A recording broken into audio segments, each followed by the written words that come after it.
Living for weekends, wishing I could take a break from this world.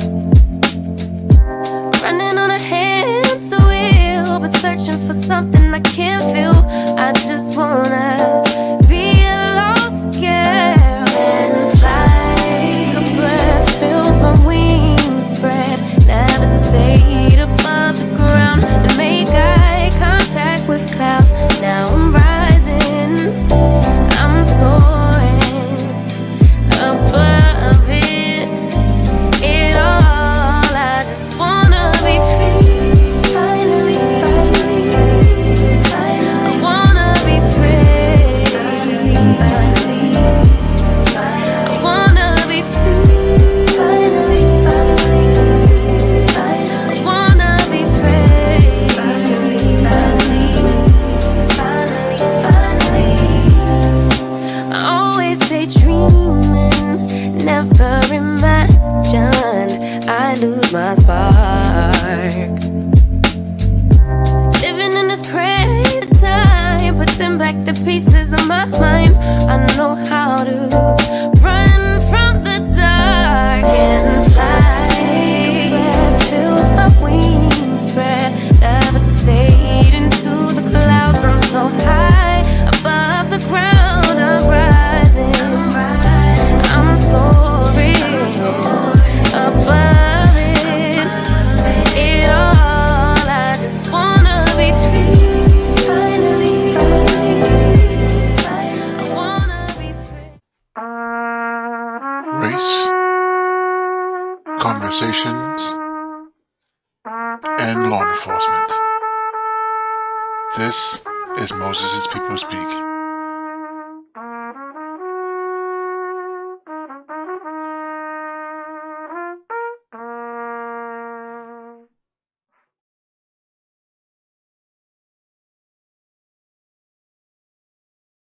Try that again. Good evening, folks. How's it going? This is Terry Watson with another episode of Moses People Speak. Again, I'm your host, Terry Watson, and I'm the founder of Strategies for Justice. Today, I'm really excited to have on with our guest today, Charles Billups. But before we get going, I'll make a couple of announcements, of course, make a couple of announcements. One, if you don't know about it by now, because I've been saying it for about a year, we're going to do a symposium. Again, the symposium's theme is Change Isn't Easy, but It's Necessary. It's going to take place April 8th through 10th. Registration will open up at the end of this month, so please look out for that. Next, if you haven't had a chance to, our forum on diversity in law enforcement will take place on February 22nd. It's going to feature folks from, actually, let's make this a little bit larger so people can see it. It's going to feature folks from the National Association of Women Law Enforcement Executives. Chief is going to represent that. Chief Sonia is going to be representing that. And Officer Kathy Caldwell from the Gay Officer Action League. And then Linda Williams from NOBLE, also known as the National Organization of Black Law Enforcement Executives.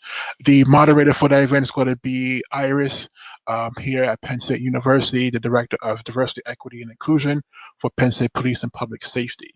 So if you didn't have a chance to, please RSVP for that forum. Its information is on our website, as always. And in 2 weeks, we'll be talking to our brother, Sean Kennedy, and on the 23rd at 6:30. He is from the National Association of Black and Law Enforcement Officers. And I know we're going to have a great conversation. You know, there were two articles that came across my desk this week that I really want to point out and really hopefully to frame some of this conversation, of course. But one was in Chicago Police Department. They actually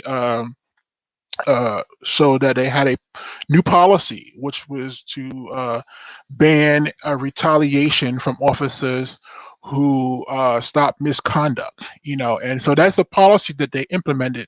And I got to say, one thing about the policies, sometimes they can easily be broken. So I'm hoping that even though they have this policy with the Chicago PD, they look to having some laws changed locally as well. The other article that was brought to my attention, actually by my brother Sean Kennedy, was the cop who died by suicide. This brother posted a couple of videos actually about dealing with racism inside of law enforcement, and eventually took his life. The brother's name, actually, I want to take a look at what the brother's name, because I wrote it down here, was Clyde Carr III. He was a 43-year-old father and military veteran who served in Afghanistan and in Iraq, and he died by suicide. So I think that is something that we gotta start talking about, is the mental health in policing, and also allowing police to speak out on injustice when they see it. And talking about speaking out on injustice, this brings me to our topic of today. Today we have my brother. I met him about 4 years ago, actually, in Westchester, and he is the chairperson for the Grand Council of Guardians, and they have a mission. Part of their mission is to eliminate injustice. So I asked my brother Charles Billups to come on the Most People Speak and have a conversation about this. So with that said, I'm going to bring him on. Hopefully we're going to do a sound check. Charles, are you I can hear you now. You can hear me? All right, brother. How are you today? I'm doing fine. Bless. Well, Charles, I appreciate your time, man. And again, it's been a long time since we actually talked. That's not true. We actually talked in December. Right. Me, you, and John. It was years, yeah. So I know John there. I saw his comment pop up here not so long ago. I know John is watching. So wait, let's see. What happened to John's comment? There he goes. Yeah, he says greetings. So yeah, no, it's my John there. Yes. So Charles, welcome to Moses People Speak. It's great to have you on board. Thank you.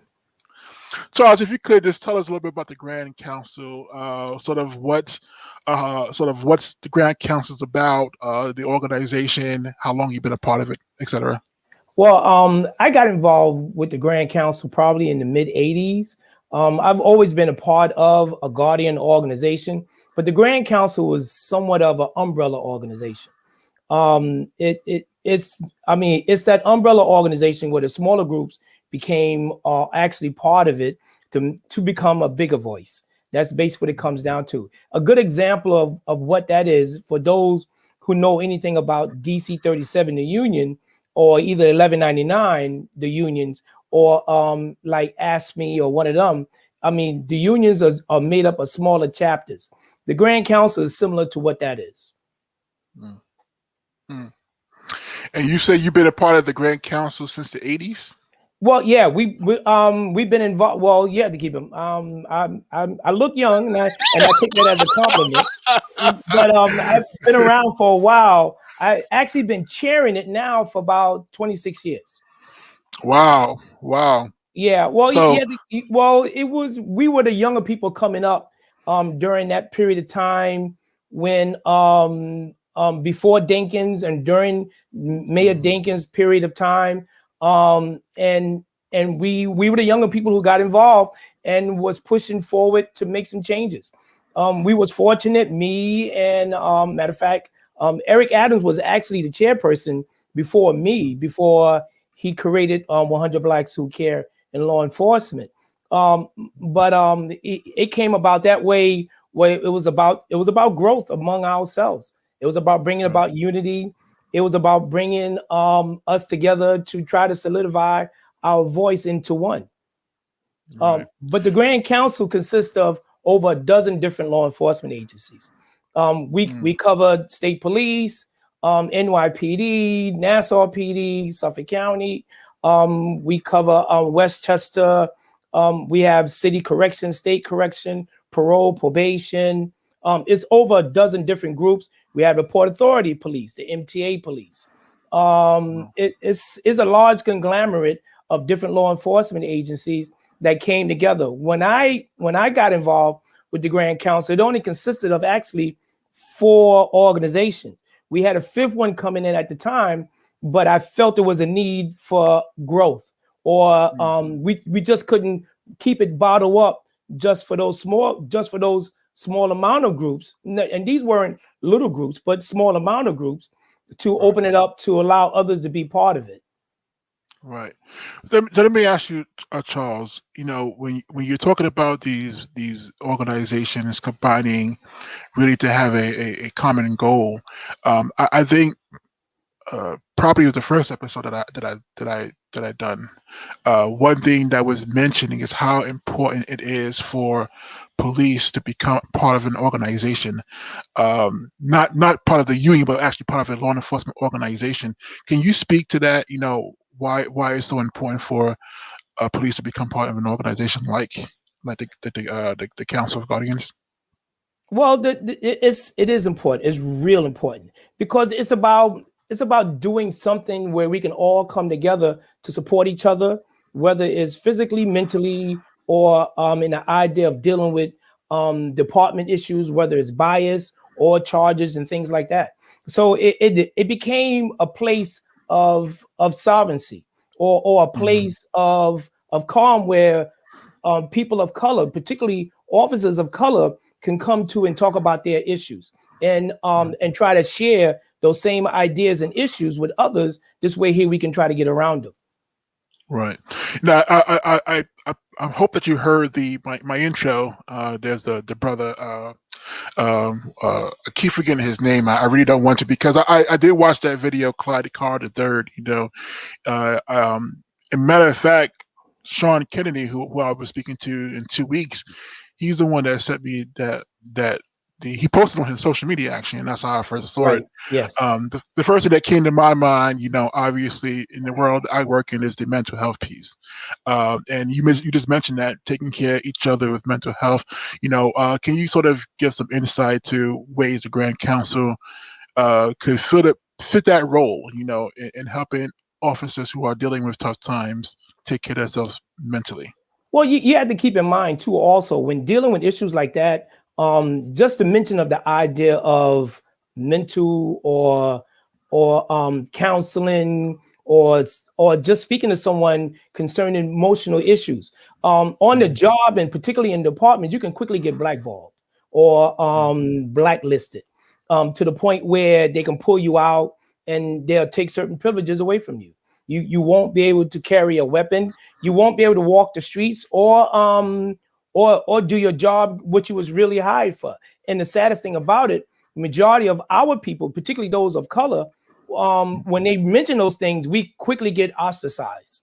So what we try to do ourselves is that as people come along, and particularly our members, or I'll be honest with you, anyone of color who come and approach us with issues like that, we try to steer them in the right directions. We try to give them the tools and stuff they may need to benefit themselves, even if it's just talking to someone, trying to make sure that they're heading in the right direction and they're not making mistakes. So we try our best to give them the tools and the accesses they may need, whether it's from within or from without. Right. And I just, you know, I came, I watched those videos, and the brother actually mentioned some really good points, like, you know, when he was talking his videos, and I think even the video he posted the day before he took his life, I'm always taking notes, Charles. That's what I do. I take notes, you know, and I'm always thinking, like, you know, a true investigator. Yes, exactly. Well, also, you know, we people do a lot of talking, and I think it's so important that people do action. And one of the things he mentioned that, you know, that I thought was powerful was, you know, when people enter law enforcement, they have the initial psychological evaluation, right, to get into law enforcement. But then after that, it's like, you know, we don't want to talk about it anymore. And what this brother was trying to push was that, one, trying to get over that stigma, and then two, maybe have it in a way that becomes an annual or biannual thing. I mean, what are your thoughts on that? No, which is true. Let's take it to the very beginning when you first come on the job. The hardest part, particularly of those of color, black and brown people, when they're applying for the job, it's hard for us to get the job, because one of the stumbling blocks we have is the psychological screening on majority of these jobs. They quickly ostracize us or say that we are not fit for the job, whether it's mentally or physically. That's the first down part. And then the second part, once you get the job, then you go through somewhat of a brainwashing, because you go through this academy and majority of the academy they teach and the information is given, it's about us against them. So they quickly pull you out of the communities where you come from, and now you become part of this blue wall or blue shield, and the idea is us against them. So the thing is now is that if you don't go along to get along, you quickly get ostracized, or you become diluted to the point where you just lose all of everything because you don't know which way to go. That is, we could dive into that, Charles. Let's talk about that for a second too, because I think that when I first met you, I can't remember what year it was. I want to say 2016. I can't remember. It was a while ago. But when we first met, it was during the press conference. I think Damon Jones invited me to join that meeting. Had a great time. Had some great food. It was awesome. It's probably the one time I did take notes, which I kick myself in the head all the time.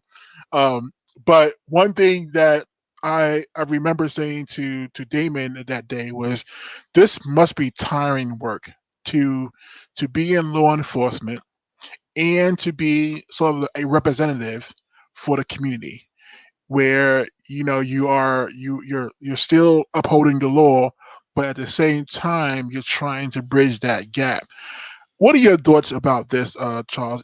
Even to today, 2021, looking at the Grand Council, trying to do that kind of work. What are some of your thoughts about the bridging of the gap between the community and law enforcement? How do you do that? What are some of the steps into doing that? Like, what are some of the challenges, in today? Well, I would say first thing is it comes from the heart. You got to believe in your people, and you got to want to always about serving your people. Whether you got the uniform on or you're doing it somewhere else, it's about service to the people. Now, the fortunate thing about a lot of us, those who put the uniform on, we doing it. Those who are conscious, let's say that much. Those who put the uniform in conscious realize the importance of still serving the community. Police was hired to serve the community. So the issue is that it's making sure that what we do from within is serving the community and making sure what we give is the proper and the correct information for our communities to realize what's important in their lives, and also what's important to make sure those who's supposed to be serving them is serving them the right way. And that's basically what it comes down to. The thing is now is that the police department is here to protect and serve, and not to control, or as I would say, when you see those letters CPR on the car, control, progress to regress. We are not here to do that. So the thing is now is that it's about bringing a level of consciousness among our members that to realize that, listen, fine, you got the job, but you can benefit your people if you do it the right way and you bring the proper information back to your people. This way here, they can also benefit and live better in dealing with the community and dealing with law enforcement and also in the community. Now, bridging that gap is a hard task. It's a very hard task, because one of the reasons why is that you're dealing with one extreme to the other. The thing is now is that you want to be that voice for your people and speak about injustices when they come about, especially when those who are doing them wrong, whether it's the law enforcement or the criminals in the street. But the issue is now is that you definitely want to make sure what information is coming out of law enforcement, your people know how it works, what it's supposed to be, how it's supposed to be given, and how they are supposed to be treated.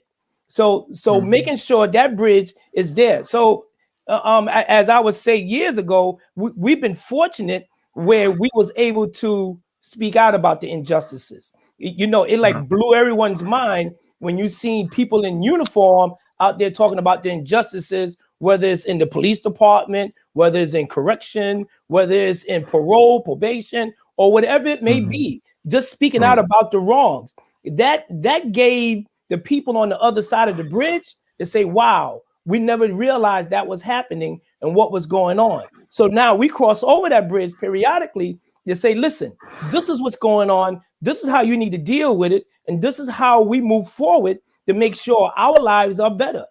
And that's basically what it comes down to. I give you a good example about bridging that gap and giving that voice to the community is when the federal monitors or the lawsuits came in on NYPD in New York City, particularly dealing with the 50s. The Grand Council was part of that lawsuit, and people were astounded to see that we would come out to be part of that. I said, no, it's necessary, because them same people who they were stopping every day were my family members, my sisters, my brothers, my father or cousin, whoever it may be, people who I grew up with in the neighborhood. I mean, fine, if you did something wrong, your hands get what it's called for.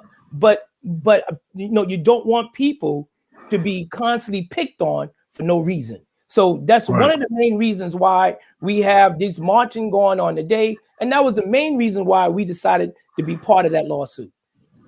Right. Now, also, I'm familiar that the Grand Council do pay respect to the history of policing too, and it being Black History Month. And again, I always think about this a lot, you know, when I'm interacting with law enforcement.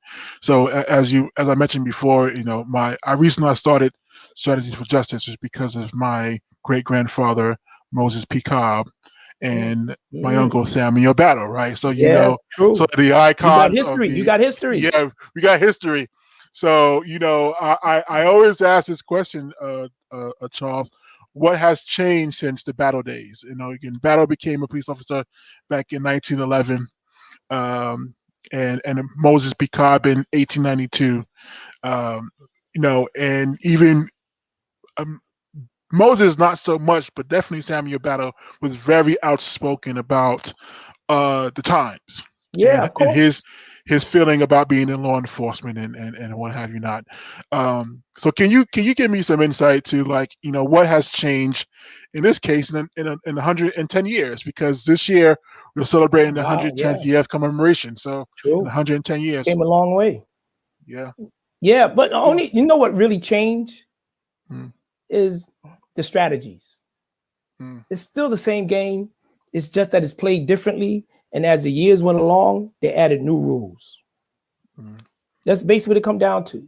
You know, we can talk about during that era, which you know already, how our people was being treated. They couldn't even change in the locker rooms. They had to stand out in other crazy places. You know, you don't even want to mention about just to put on a uniform. And even just to sit down and eat, they weren't treated fairly.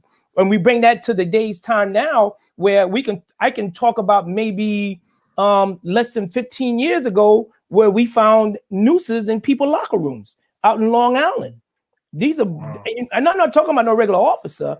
We're talking about chiefs and captains and people of high rank, where they walk in and find a noose hanging from a locker.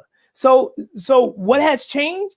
I can take it to the day when NYPD stormed City Hall and compare it to what happened back in DC when they stormed the Capitol building. So what has changed? It's still the same concept. It's still that mind of, this is our world, and this is our town, this is how we're going to do it, and you got to fall in line. Again, it's that us against them.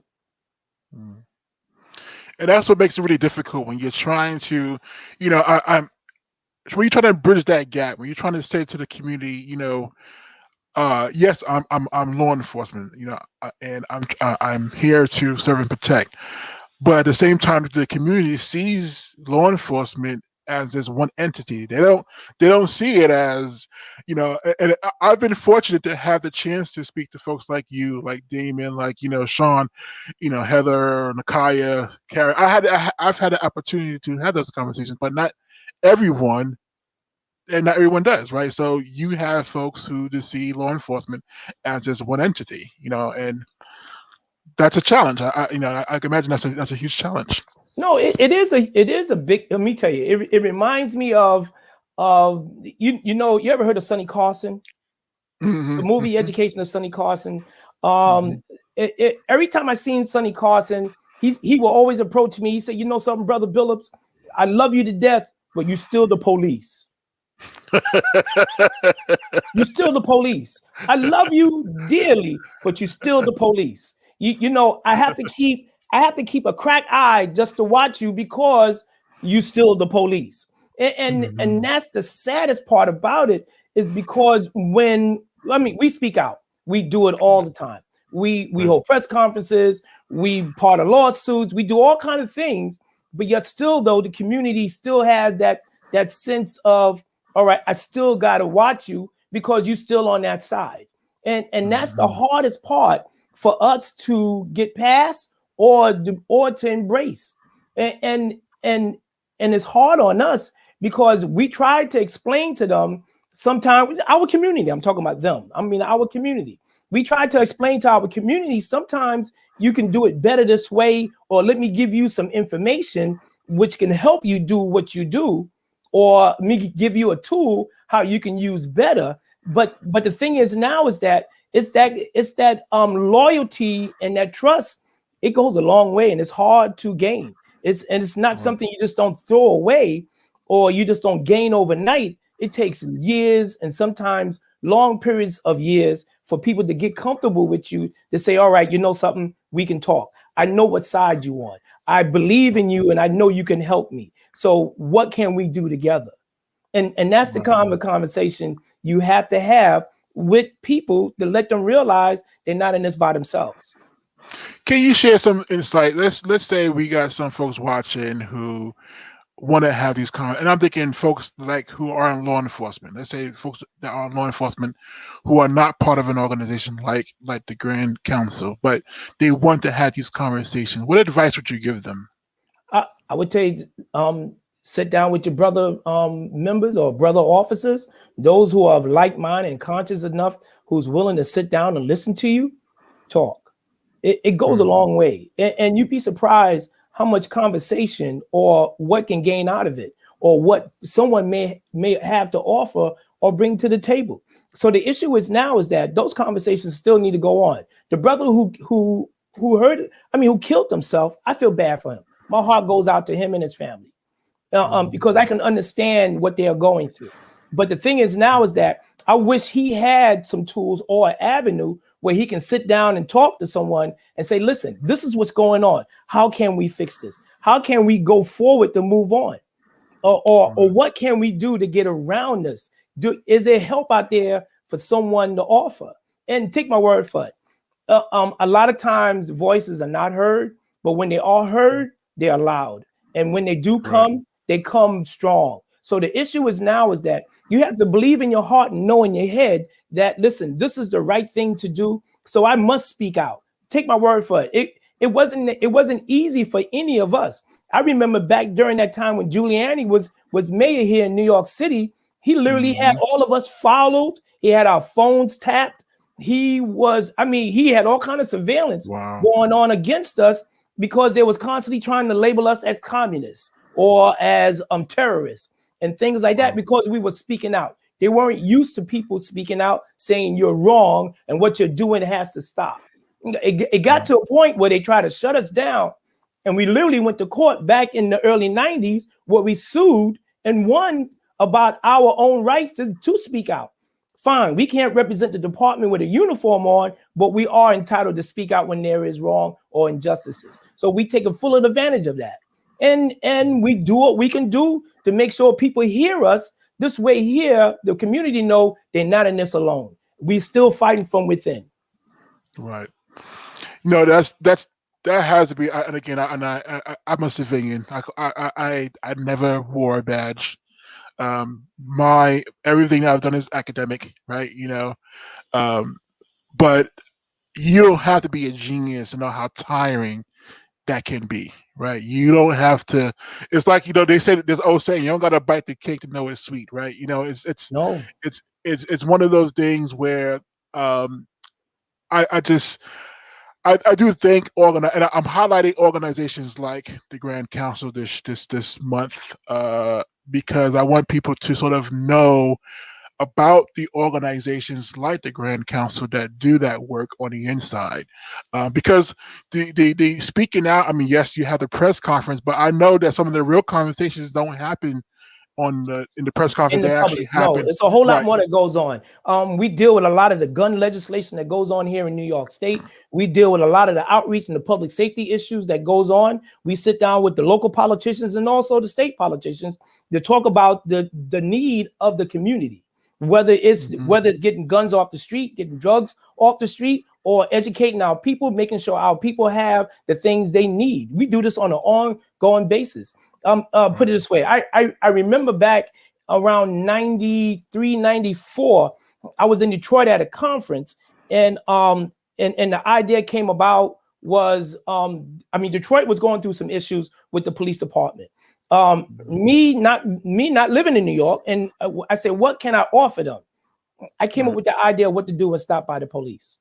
Yes, let's talk about that. Hold on, I want to give a whole section to that one, Charles, because that is a groundbreaking. And I know it's been and it was adopted by dozens. I tell you the truth, I wish I would have patented it, because I probably would have been a rich man right now. But we brought that back here to New York City around 94, and we started pushing it out there in the communities, and people loved the idea of it because it was a need to make sure particularly our young people, we wanted them to get home safe. This way here, we can make sure they get whatever they needed to go further. Now, with and I know that I'm how do I put this? I'm trying to convince you, but I don't think it takes much convincing to be a part of the symposium to present that, actually, and the sense behind that.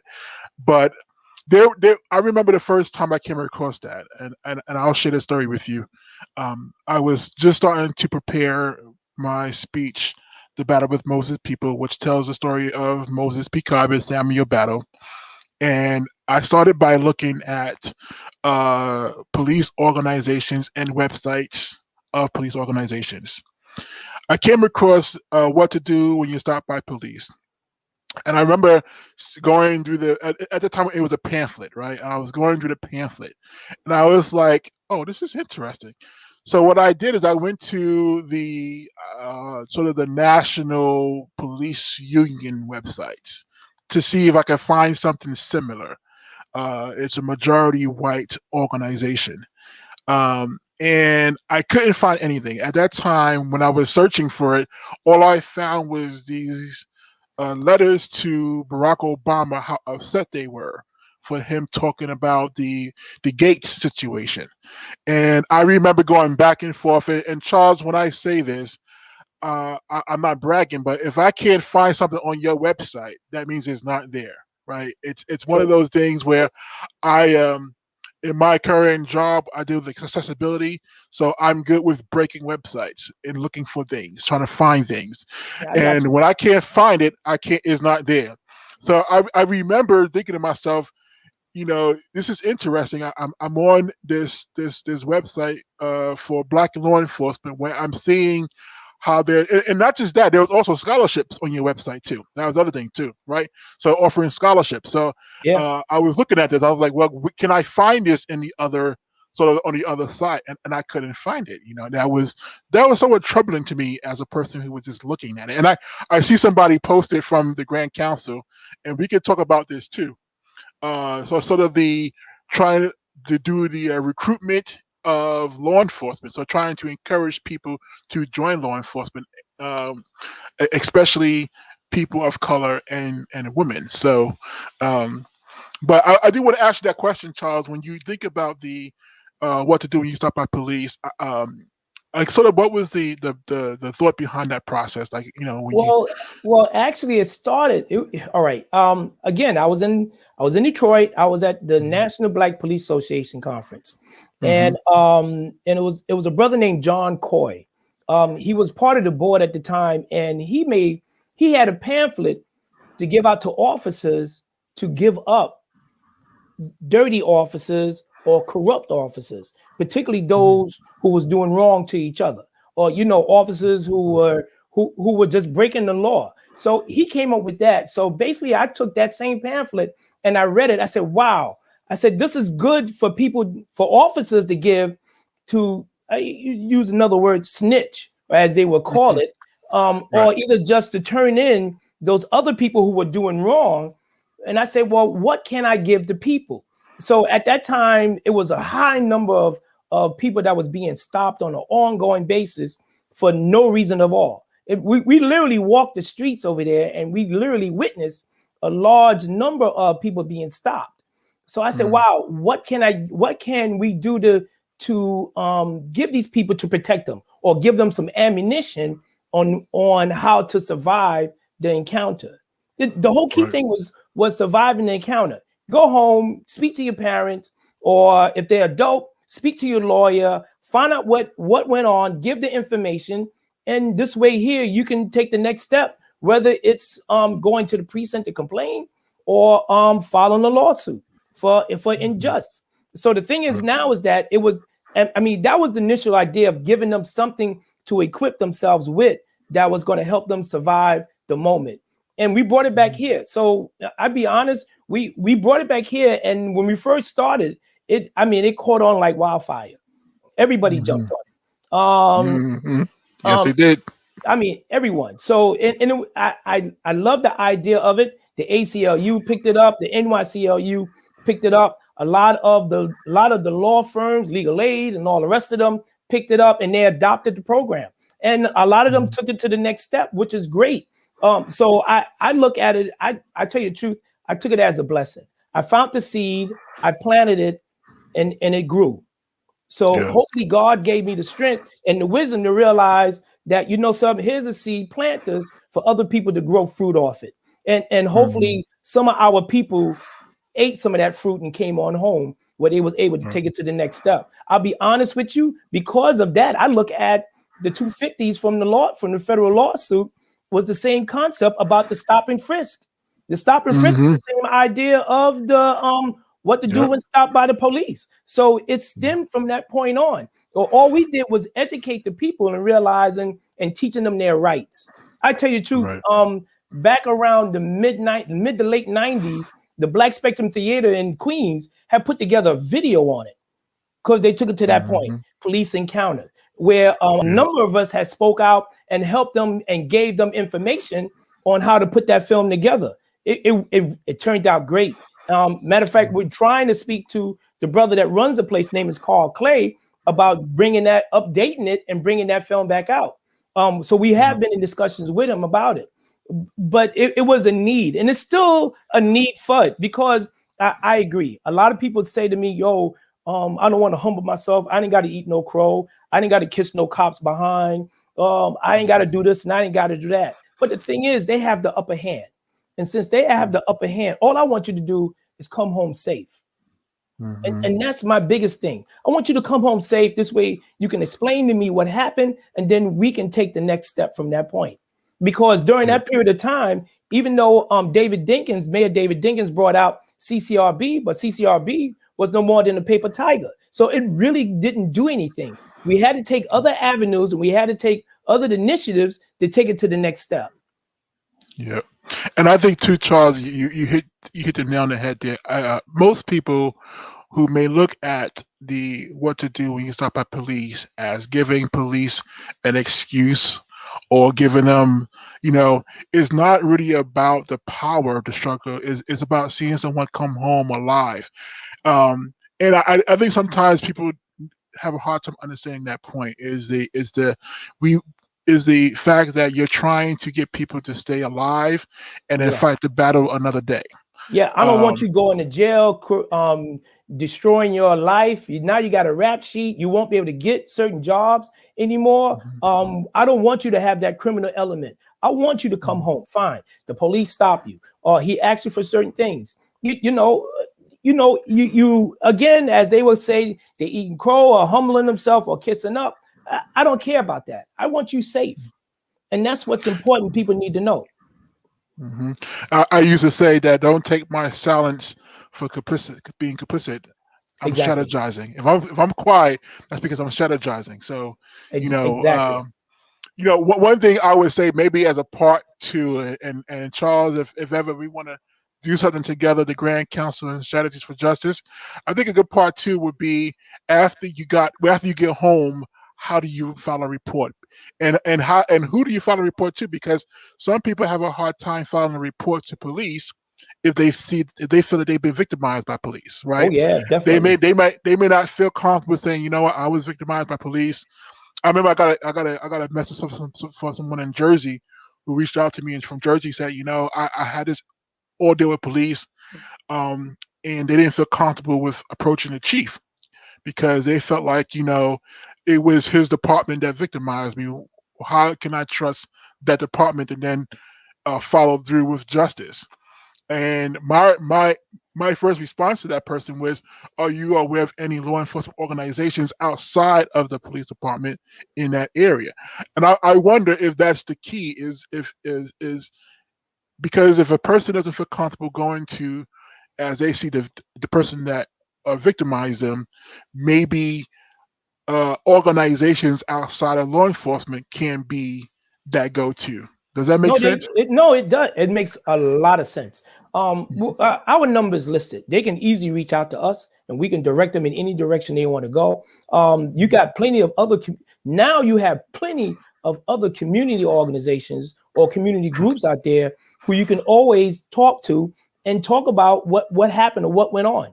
I can probably name at least a few dozen community groups, which is not law enforcement, where you can try to feel comfortable and speak to people about bringing some changes. Whether you're going to the NYCLU because you feel your civil rights has been violated, you can go to a group in Brooklyn I call Man Up, where you can talk to some other brothers about what's going on in the areas and the districts. I can name plenty of people who you can easily go to if you don't feel comfortable talking to law enforcement. There are avenues that are out there. You just got to make the effort to say, I want to see the change and I'm going to stand for this. I tell you the truth, that 250 in that law, the 250s in the lawsuit, that stemmed from one brother saying enough is enough. Mm-hmm. Yes. And again, I do follow a lot of the New York stuff because I'm from New York, so my family still live in New York, so I'm very invested in what happens in New York.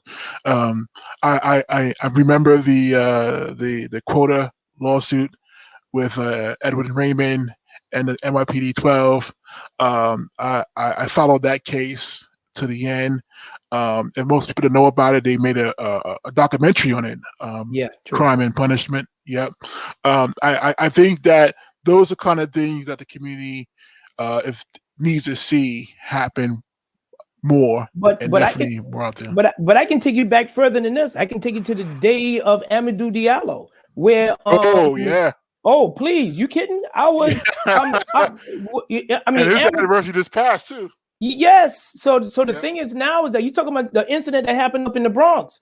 I was the first one to call Ruben Diaz at the time. Me and him stood there right in front of the scene where it happened at, where the man was shot down. The issue is now is that we've been speaking about this for years. I can name dozens of people who got shot wrongly and things, and it just didn't come out of, just didn't make no sense. I can recall a brother coming home back in the 90s. He came home while he was on the military and he got shot on the subway for no reason because he was trying to stop a fight. I can talk about Steve Excel in Brooklyn who pulled a club. He was pulling the club to lock up his car, and the undercover cop thought he had a gun and shot him. I can name the individuals that went on.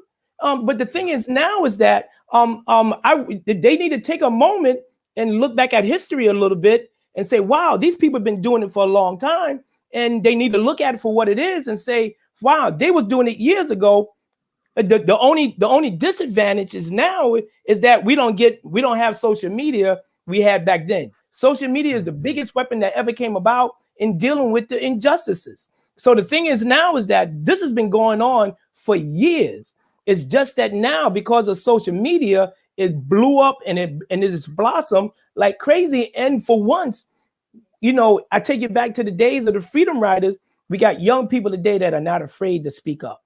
And I applaud a lot of them. I pat them on the back and say, keep up, you're doing your thing, and then keep moving, because hopefully they can affect some change. And I truly believe because of what they are doing is causing the city and the state to look at some of the practices that goes on here in New York.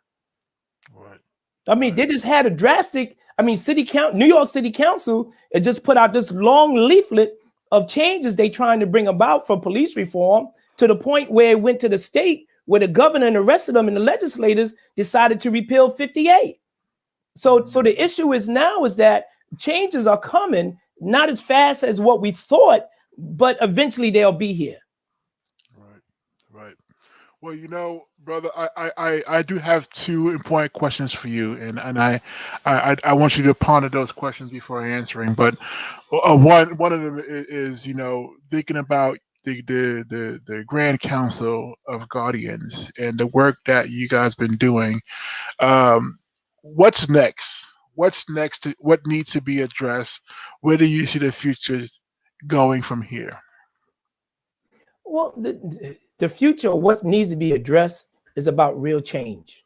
I can recall a couple of months ago, I was on a radio station. The mayor came on, and the mayor talked about promotions and stuff like that. How he moved up some African Americans in certain positions, and my response to him was, are they in authoritarian positions?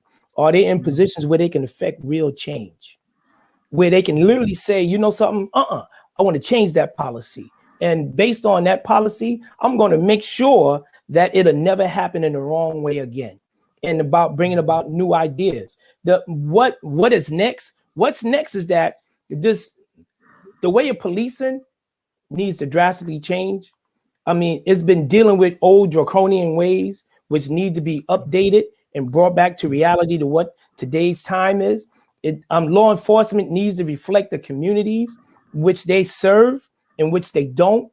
They need to get rid of the obstacles that are holding people back from getting involved in law enforcement. I truly believe if the numbers were more balanced out from what it is, I truly believe things would be much better now than what it is. But it goes back to adopting all new ideas from the moment they first get hired to the moment where they're going through training to the moment where they are placed in the street. I give the mayor a little credit recently here in New York City because he's talking about, or at least the police commissioner is talking about allowing the communities to elect their own precinct commanders. I want to see if that really happens. I mean, I was always told, I was always told if you want your dreams to come true, you don't sleep. Yeah. That's basically what it comes down to. So the thing is now is that these are the kind of things or the ideas that are coming out. All right, fine. They say these things. Let's see it happens. But it needs to catch up to what today's time is. Old way of policing just don't work anymore. The idea of militarizing law enforcement, those days are over with.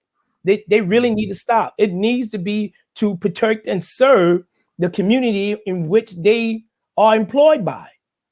And that's basically what it comes down to. So now we need to get back to those days of real community policing, where everybody in the block, everybody in the neighborhood knows that officer on the corner, and that officer is not being penalized because he didn't write his quota or his productivity number of C summonses, or he didn't make his numbers of arrests for the month.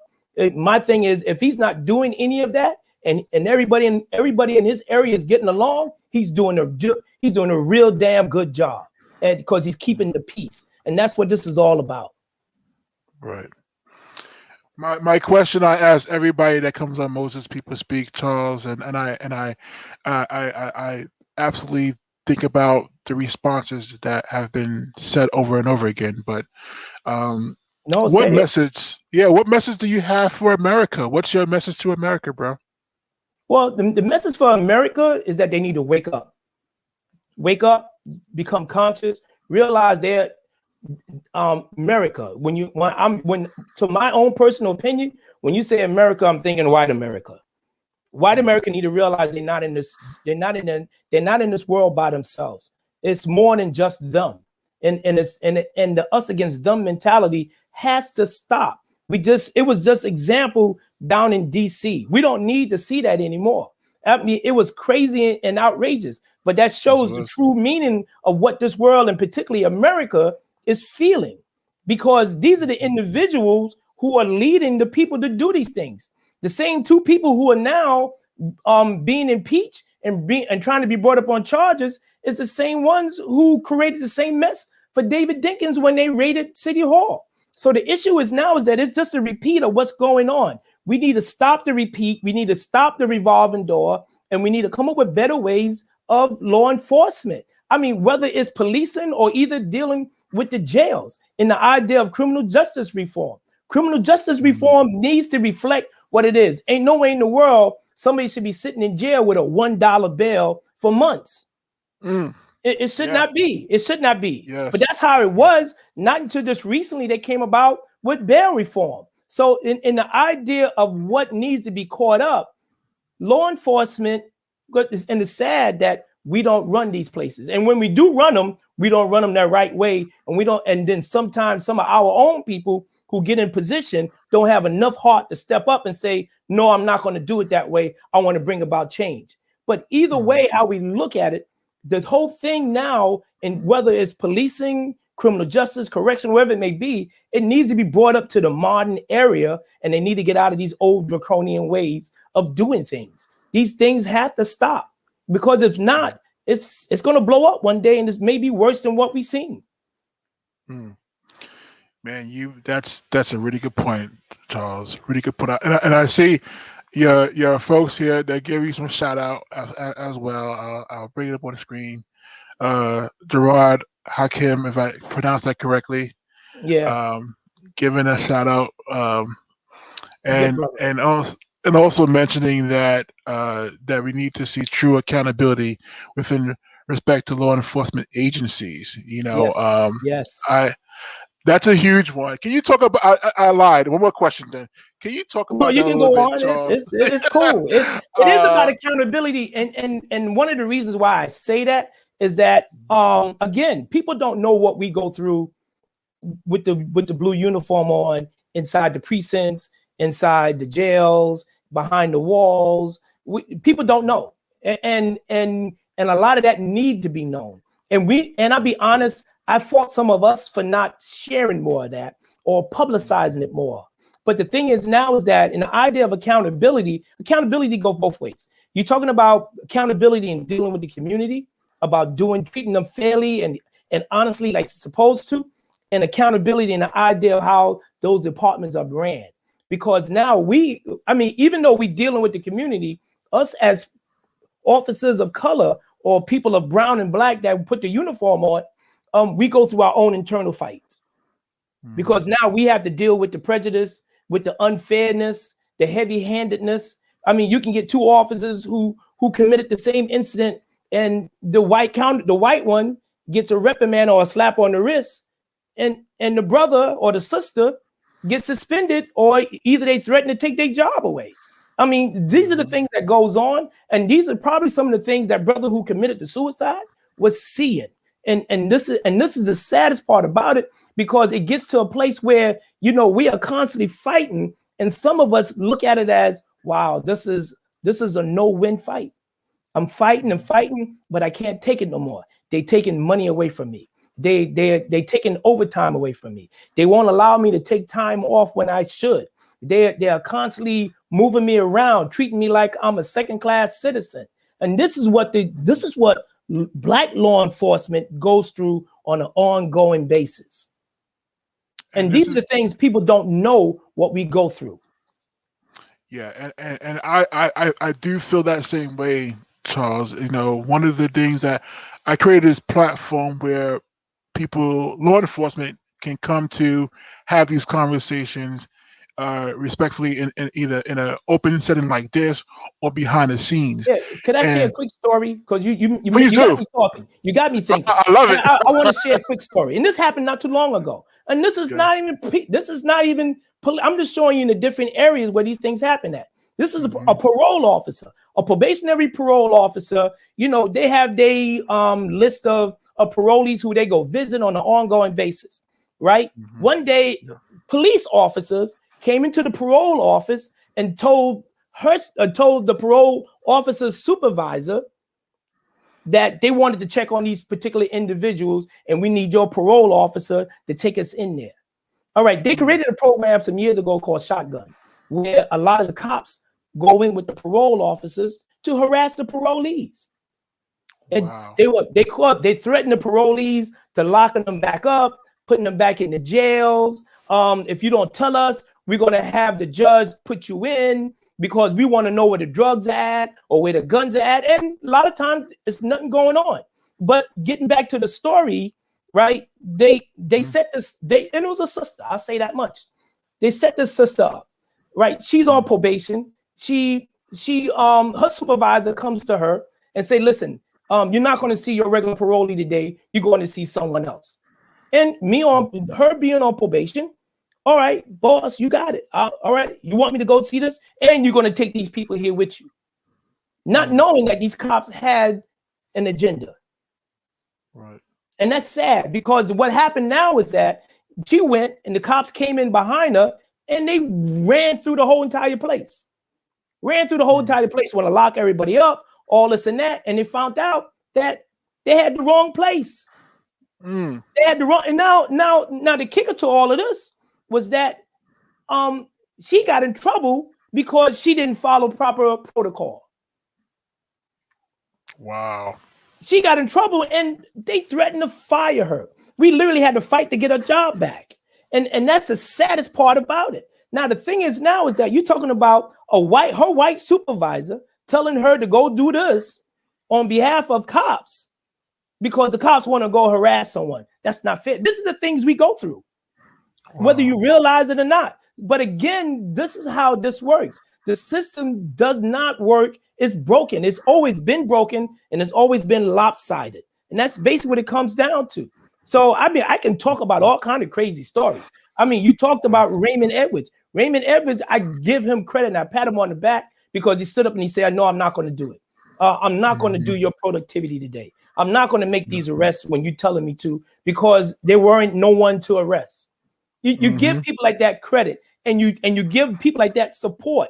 And he knows, especially from me, I speak to him periodically. He know he got me. But the thing is now is that I just hope and pray one day we get more Raymond Edwards who step forward and say, you know, so enough is enough. But more importantly, we need to get people in those positions that run these agencies and say, I'm going to finally do it the right way.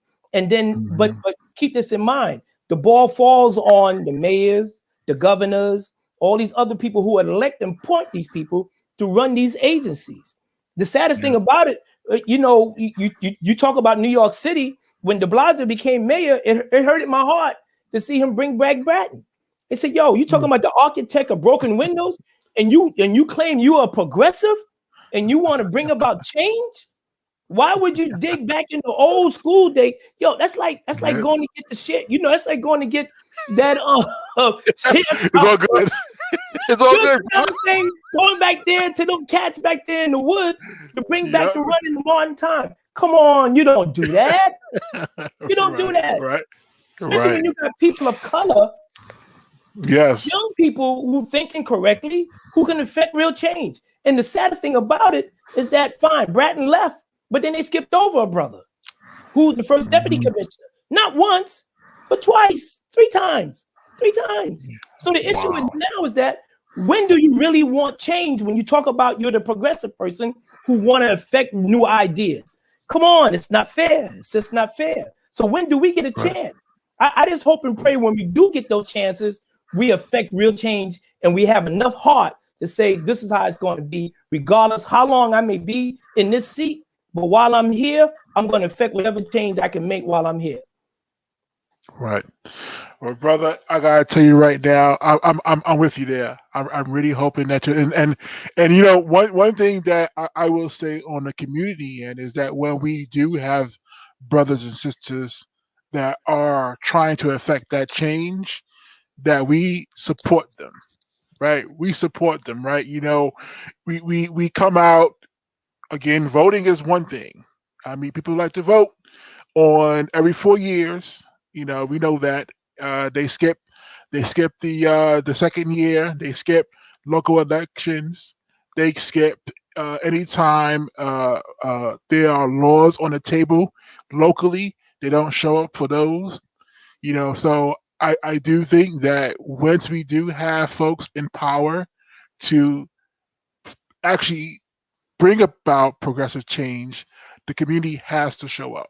They have to be there. But if you notice over the years, the numbers of voters, those numbers actually been diminishing. You don't see large turnouts of votes unless it's a presidential race, or a gubernatorial race, a governor's race, or maybe the mayoral race. But anything else outside of that, our numbers are far and few. We came out strong for Obama. But again, the issue is now is that we all came out strong for Biden because we want to get rid of the nut. But the issue is now is that the thing is, those are the kind of things we have to constantly keep doing and keep pushing in order to affect real change. We have a mayoral race coming up this year here in New York City. The thing is now is that people need to look at the candidates for what they are and who they are, and who's going to serve us best. Not for those who got special interests, for the rich or special interest to change the city or drastically gentrify it more than what it is. We need to look at those who's going to bring about real progressive changes and look at that. You will probably have a governor's race in a few years. The thing is now is that hopefully Cuomo will get on his soapbox and he'll start affecting some real changes. If not, he may be in jeopardy too. But the thing is now is that we hope and pray that these people do wake up and they start affecting some changes, but it has to come sooner or later. Because if not, more people are going to end up dying and getting hurt. Right. Well, brother Charles Billups, man, I love having you on. I might have to do a part 2 with you one day. I hope I ain't talking too much. No, brother. This is. I know people are saying keep the good discussion going. So I think that one cool thing that you did mention, and I do want to make sure that people know where to find the website. I did put it in the chat box, but if you want to learn more about the Grand Council, you can visit them on their website. And we have a hotline. And a hotline. I put it in the chat box. GCGNYS.org. Yes. And check them out. And definitely, if you're in New York, connect with them. Well, even if they're not in New York, we get calls from all over the state. That's good to know. And throughout the country. We get calls from throughout the country from people who just want to reach out and be part of something else. And keep this in mind too. Even though we are law enforcement, majority of our members we represent, you talk about thousands of people. We do stand with and we do allow to work with and unify with the civilians too. Because keep in mind, we were civilians before we put a uniform on. And then when we take our uniform off, we are civilians again. And we walk among them. So, and again, this is a job where it's full commitment. You ask me about the tiredness and the weariness. You know something? It is true. It does wear on you and it is tiring. But I look at it as the blessing of it that I can still do it. For some reason, God still got me here to help my people. So I'm going to give what I can until I can't do it no more. Well, brother, thank you so much. And again, we're going to connect. I'm hoping to have you and the Guardian as part of the symposium, especially with the know what to do when you stop by police workshop. And absolutely, you and I would connect sooner than later. So. Definitely. So you give me ideas here. You gave me a whole lot of ideas or some things I would want to do and maybe share with you. We can do together. Absolutely. And actually, one of our members online, she asked, "Is there a Los Angeles chapter of this organization?" No, not really. But we can definitely plug you into people who are like-minded like us, who are doing the same kind of work in LA or throughout California. There are several national organizations who we are affiliated with or associated with where we can easily plug you in. Or if not, just reach out to us and we'll help you what we can. Yeah, I also see one of those organizations on right now saying Priest Charles, the National Association of Black Law Enforcement Officers. So shout out to them. I know they are going to be on the next episode speaking to the same topic as well. So much respect. There's some good shout outs here. I want to show you. Great job, Charles Billups. So proud to be a member of the Grand Council. And this is the Nassau County Guardian President. Charles, I'm in great debt to you already, but let's talk some more. I think we got some more work to do together, brother. Oh, my pleasure. All right, I'll give you the last word. Any last words? Well, I'll say this. I just hope people stay focused stay strong, keep moving. The Grand Council is here for a service. We can easily be reached at 718-638-8440. You can go to our website and get our phone number.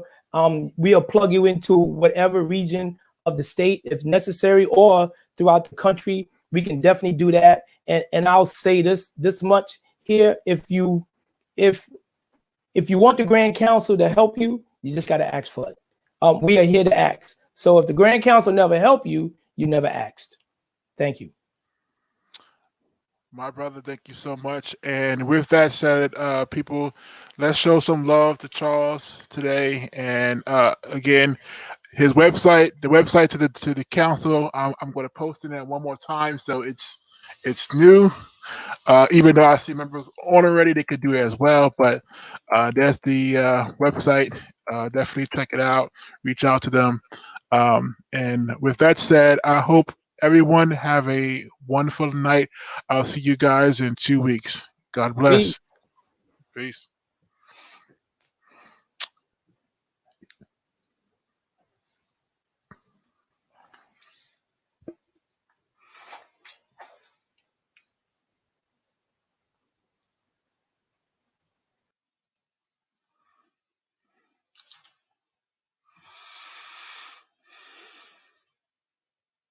Hey, what are you doing over there looking around?